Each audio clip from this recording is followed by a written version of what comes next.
Experiment number 10. Object is to study the significance of serum creatinine and creatinine clearance.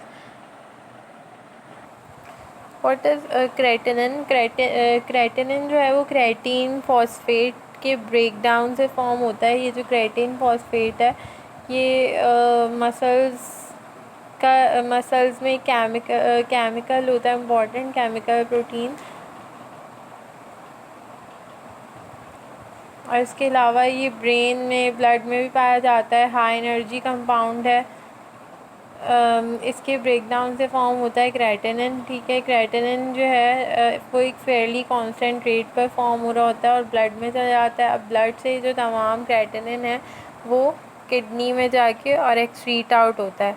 Kidney में creatinine जो है वो ना तो सेक्रीट होता है और ना ही एब्जॉर्ब होता है. जितना क्रेटिनिन फॉर्म हो रहा है वो तमाम का तमाम जो है वो फ़िल्टर होकर एक्सक्रीट आउट हो जाता है.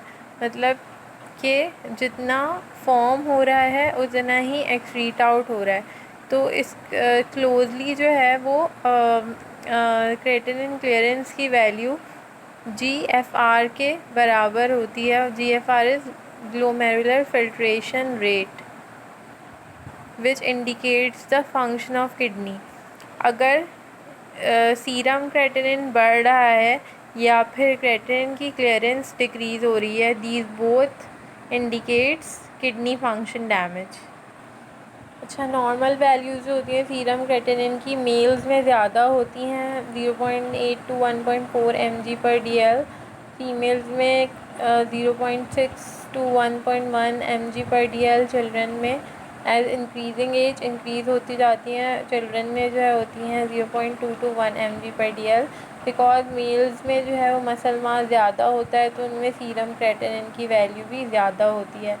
अब सीरम क्रेटिनिन जो है वो ऑल्टर्ड कब किस कंडीशंस में हो सकता है?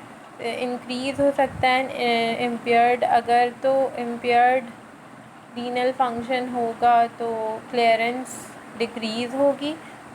क्लियरेंस की डिक्रीज़ होने की वजह से क्या होगा? सीरम में क्रेटिनिन की वैल्यू इंक्रीज़ हो जाएगी.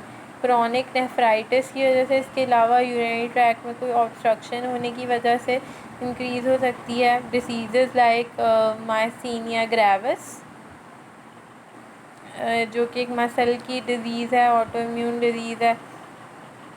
इसके अलावा जाइजेंटिज़म जो होती है उसमें भी और एक्रोमेगैली में भी सीरम क्रेटिनिन इंक्रीज़ हो जाता है. CHF कंजेस्टिव हार्ट फेलियर और शॉक की कंडीशन में भी.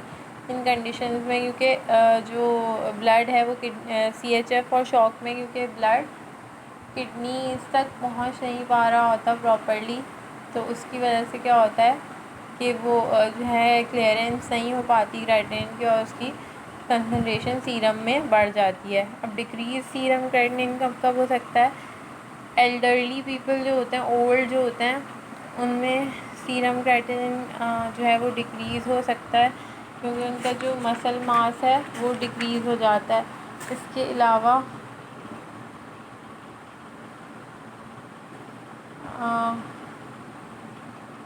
जिन लोगों का मसल मास कम होता है या उनकी इनएडिक्वेट प्रोटीन इनटेक होती है या मसल एट्रोफी हो रही है किसी डिज़ीज़ की वजह से, तो उनमें क्या होगा? सीरम क्रेटिनिन की वैल्यूज़ कम हो जाएंगी.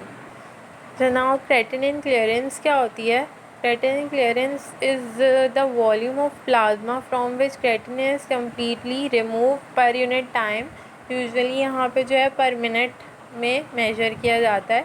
क्रेटिनिन क्लियरेंस क्या होगी? UCR × V/PCR और SCR या प्लाज्मा क्रेटिनिन या सीरम क्रेटिनिन. UCR क्या है? Urine creatinine concentration.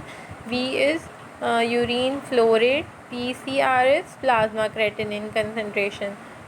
अच्छा, अब जो ये फॉर्मूला है CrCl का क्रेटिनिन क्लियरेंस का, इसमें हम जो है दो चीज़ों से या दो कह लें पैरामीटर जिसमें पता होने चाहिए. एक तो प्लाज्मा क्रेटिनिन और एक urine creatinine concentration. Plasma creatinine जो है वो ब्लड से उसको मेजर कर लेते हैं. ठीक है, यूरिन क्रेटिनिन को किस तरह मेजर किया जाता है? इसमें जो है पूरे 24 आवर का यूरिन स्पेसिमेन कलेक्ट किया जाता है पेशेंट का from 1 day morning to 2nd day morning. उस यूरिन में जो है क्रेटिनिन की कंसंट्रेशन देखी जाती है, ठीक है। देन उसको जो है मल्टीप्लाई किया जाता है, फिर उसको जो है कैलकुलेट किया जाता है पर मिनट के हिसाब से। ये 24 आवर्स की जो कंसंट्रेशन है उसको मिनट में कन्वर्ट किया जाता है, पर मिनट की कंसंट्रेशन में, और फिर क्रेटिनिन क्लियरेंस कैलकुलेट की जाती है। Another formula is Cockcroft gold formula.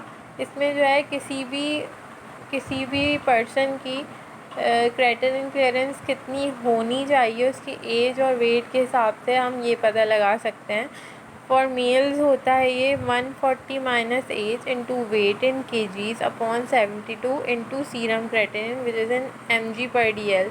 अच्छा, फीमेल्स के लिए इस सेम फार्मूला को मल्टीप्लाई कर दिया जाता है फैक्टर 0.85 से।